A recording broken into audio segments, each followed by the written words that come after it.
નમસ્કાર દર્શક મિત્રો, આજે વાત કરવી છે બે એવા પ્રસંગોની જે અંગે ભાગ્યે જ કોઈને ખ્યાલ હશે. જી, ફોટો તમે જુઓ છો તે બરાબર છે, મોરારજીભાઈનો ફોટો છે અને આ બંને પ્રસંગો મોરારજીભાઈ દેસાઈના જીવનને લગતા પ્રસંગો છે. દોસ્તો, 1952ની મુંબઈ રાજ્યની ચૂંટણી થવાની હતી.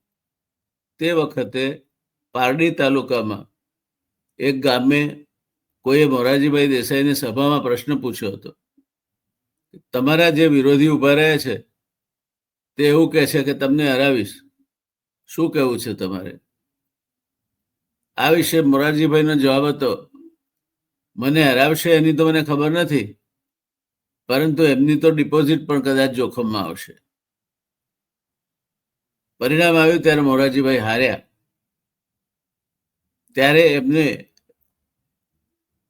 પેલી વાત યાદ આવી અને કેટલાકે તો વળી એમને ખાસ યાદ દેવડાવી પણ ખરી.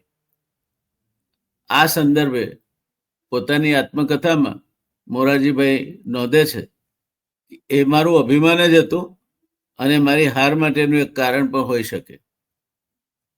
એનો એ ફાયદો થયો કે માણસે પોતાના વિશે કોઈ અભિમાન રાખવું જોઈએ નહીં, એ સમજ મારામાં વિકસી, જેનાથી પણ મારામાં એક સારું પરિવર્તન આવ્યું. મારે કોઈને વિશે પણ અણગમો ના રાખવો જોઈએ એમ મેં નક્કી કર્યું અને એ પ્રમાણે અમલ કરવામાં હું મોટે ભાગે સફળ થયો છું. મને થયું કે કોઈને ખોટું નહીં લગાડવા માટે મારે પ્રયાસ કરવો જોઈએ અને જે બોલું એને માટે મારે વધારે સાવચેત રહેવું જોઈએ. આ મોરારજીભાઈને પોતાના દાખલા પરથી લાગ્યું કે જ્યારે ચૂંટણી પહેલા એમણે કહ્યું હતું કે એમના વિરોધી એટલે અમોલક દેસાઈ એ પોતાની ડિપોઝિટ પણ ગુમાવશે, પોતે તો જીતી જ જશે અને હારી જાય છે ચૂંટણી પહેલી જ વિધાનસભાની 1952માં. જો જીત્યા હોય તો મુખ્યમંત્રી દ્વિભાષી મુંબઈ રાજના થવાનું નક્કી હતું, કારણ કે બાળાસાહેબ ખેરે ચૂંટણી લડવાની જ ના પાડી દીધી હતી અને મુખ્યમંત્રી તરીકેની જવાબદારી મોરારજીભાઈના માથે જ આવવાની હતી. પણ અભિમાન નહીં કરવું જોઈએ, હારી ગયા. પોતાની ભૂલમાંથી શીખ લેનાર માણસ એ ભૂલ સુધરે તો સરવાળે એ ઘટના ઉપકારક બને છે. કહ્યું છે કે સત્ય બોલવું જોઈએ, પણ કોઈને કડવું લાગે એટલી હદે તો ના જ જવું જોઈએ. મુંબઈ પ્રદેશમાં કોંગ્રેસને ઘણી બહુ મોટી બહુમતી મળી. એ અંગે દરેક જગ્યાએ મોરારજીભાઈના પ્રવાસની સારી અસર થઈ હતી એમ સૌ કોઈ કહેતા. એટલે જ દિલ્હીમાં કોઈએ જ્યારે જવાહરલાલજીને મોરારજીભાઈની હારની વાત કરી ત્યારે એમણે જવાબમાં કહ્યું હતું કે he is a victorious leader of a victorious party. એ તો વિજયી પક્ષના વિજયી નેતા છે. મુંબઈ રાજ્ય કોંગ્રેસ ધારાસભા પક્ષનું જે બંધારણ હતું એ પ્રમાણે ધારાસભાના ચાલુ સભ્ય હોય તેને જ પક્ષના આગેવાન તરીકે પસંદ કરી શકાય અને તેમાં પણ નીચલી ધારાસભાના જે સભ્ય હોય તેને જ પસંદ કરી શકાય. એટલે મેં એમએલસીને ન પસંદ કરી શકાય, એમએલએને જ પસંદ કરી શકાય અને એમાંથી જ લીડર પસંદ કરી શકાય. સીધા બહારથી લાવીને બેસાડે અને પછી પેટા ચૂંટણી લડે એવું ન કરી શકાય. પંડિત જવાહરલાલ નહેરુએ પણ બંધારણમાં ફેરફાર અંગે ઉતાવળ ન કરવા સલાહ આપી. છેવટે ઘીના ઠામમાં ઘી પડી રહ્યું અને આ આખી વાતનો એક સુખદ ઉકેલ આવ્યો. મજૂર મહાજનના એક સંનિષ્ઠ આગેવાન સુરેશભાઈ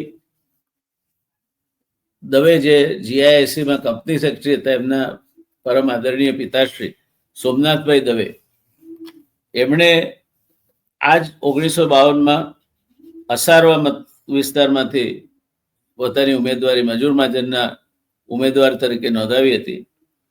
એટલે કોંગ્રેસમાંથી જ, પણ મજૂર મહાજન પ્રેરિત મજૂર વિસ્તાર હતો અને સોમનાથભાઈ દવે અસારવા મત વિસ્તારમાંથી 21,500 મતની સરસાઈથી જીત્યા. પરંતુ તે વખતે કોંગ્રેસ પક્ષને એક ભયંકર આંચકો લાગ્યો. કોંગ્રેસના નામે શેરીનું કૂતરું ઊભું રહે તો પણ જીતે તેવા સમયે મોરારજીભાઈ વલસાડમાંથી અમૂલ દેસાઈ સામે ચૂંટણી હારી ગયા.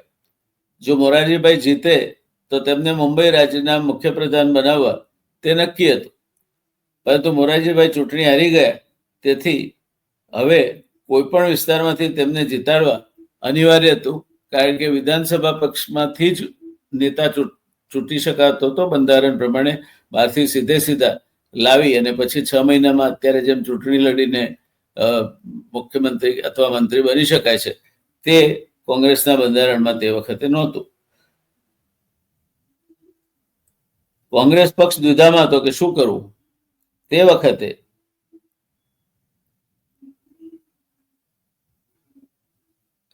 સોમનાથભાઈ દવે સામે ચાલીને કહ્યું કે હું રાજીનામું આપું અસારવામાંથી, તમને જીતાડી લાવવાની જવાબદારી મારી. મોરારજીભાઈની મુંબઈ રાજ્યને વધુ જરૂર છે, તેથી ધારાસભ્ય તરીકે રાજીનામું આપવામાં સોમનાથભાઈ દવે પહેલા હતા. અસારવા મત વિસ્તારમાંથી રાજીનામું આપી મોરારજીભાઈને ચૂંટણી લડવા માટે આમંત્રણ આપ્યું. અને ભાગ્યે જ કોઈને ખબર હશે કે મોરારજી દેસાઈ વિધાનસભાની પહેલી ચૂંટણી અસારવામાંથી જીત્યા. આ પ્રસંગ મોરારજીભાઈએ પોતાની આત્મકથામાં પણ ઉલ્લેખ્યો છે કે માણસે પોતાની જાત વિશે કોઈ અભિમાન રાખવું નહીં જોઈએ. અહંકાર માણસને પછાડે છે. અને એમણે જે કહ્યું એ પેલા સભા વખતે કે તમારા જે વિરોધી ઉભા રહ્યા છે તે કહે છે કે તમને હરાવીશ, એના જવાબમાં એમણે કહ્યું કે મને હરાવશે એની તો મને ખબર નથી, પરંતુ એમની તો ડિપોઝિટ પણ કદાચ જોખમમાં આવશે. એ વાત ખોટી પડી. અને મોરારજીભાઈએ પેટા ચૂંટણી લડી. મુંબઈ દ્વિભાષી રાજ્યની વિધાનસભામાં અસારવા મત વિસ્તારમાંથી ચૂંટાઈને ગયા. કેટલાને આજે ખબર છે? કેટલાને આજે ખબર છે કે પહેલી જ વિધાનસભાની ચૂંટણી મોરારજીભાઈ હારી ગયા હતા? કેટલાને આજે ખબર છે કે એ પછી સોમનાથભાઈ દવે મજૂર મહાજનના જે નેતા હતા, અમદાવાદના એક સિનિયર આગેવાન હતા, એમણે એમની પોતાની અસારવા મત વિસ્તારમાંથી 21,500 મતની બહુમતીથી જીત્યા હતા.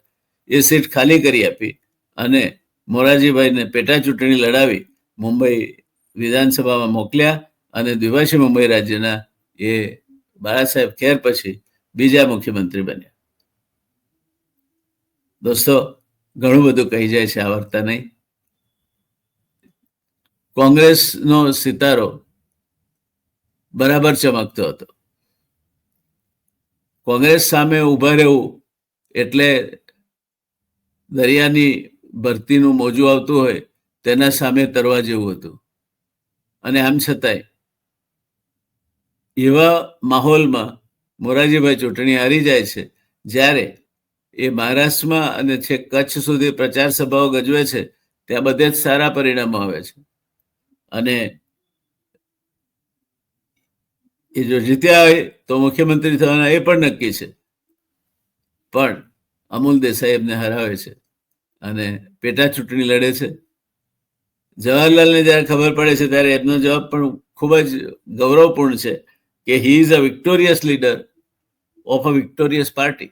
હાર જીત તો ચાલ્યા કરે જીવનમાં, પણ એ પક્ષના માટે એમનું કામગીરી સમર્પણ ખૂબ ઉમદા કક્ષાનું છે. He is a victorious leader of a victorious party. એ મોરારજીભાઈ દેસાઈ અસારવા મત વિસ્તારમાંથી સોમનાથભાઈ દવે મજૂર મહાજનના નેતાએ પોતાની જગ્યા એથી રાજીનામું આપ્યું.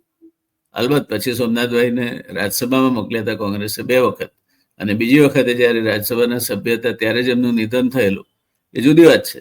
પણ મોરારજીભાઈ એમની ચૂંટણી વલસાડમાં હારી ગયા હતા એ પણ એટલી જ અગત્યની વાત છે કે જે માણસ રાજ્યના મુખ્યમંત્રી બનવાના હતા, દ્વિભાષી રાજ્યના, એટલે મહારાષ્ટ્ર અને ગુજરાત બંનેનું ભેગું રાજ્ય હતું, એના મુખ્યમંત્રી બનવાના હતા, તે વ્યક્તિ ચૂંટણી હારી ગયા. એટલે વધુ પડતા આત્મવિશ્વાસમાં માણસે રહેવું ન જોઈએ. કોઈ પણ ક્ષેત્રમાં અભિમાન રાખવું નહીં જોઈએ. પરિણામો ગમે ત્યારે ગમે તેવા આવી શકે છે અને ગમે તે વ્યક્તિને એ હરાવી પણ શકે છે, ગમે તે વ્યક્તિ જીતી પણ શકે છે.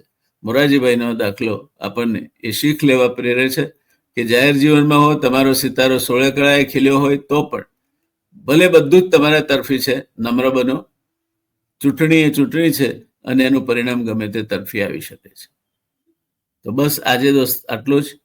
મોરારજીભાઈ દેસાઈ વિશેના બંને પ્રસંગો મને નથી લાગતું કે ગુજરાતની રાજનીતિનો ઇતિહાસ જાણતા હશે. એમાંથી હવે તો બહુ ગણ્યા ગાંઠ્યા માણસો જ હયાત છે અને નવી પેઢીને કદાચ આ કિસ્સો પણ ખ્યાલ નહીં હોય મોરારજીભાઈ દેસાઈનો. એટલે મેં ખાસ એને આમે જ કર્યો છે. તો રજા લઈએ, આવજો, મળીએ ફરી એકવાર નવી વાત સાથે, નવા કિસ્સા સાથે. આજ રાજા, રજવાડા અને રાજકારણની ગતિ કેટલી ન્યારી છે એને જાણીશું, એના પરચા લઈશું અને એમાં શું થઈ શકે, શું ના થઈ શકે તેની વાતો કરીશું. મળીએ ત્યારે આ મુલાકાતને પહેલે બાર. ધન્યવાદ.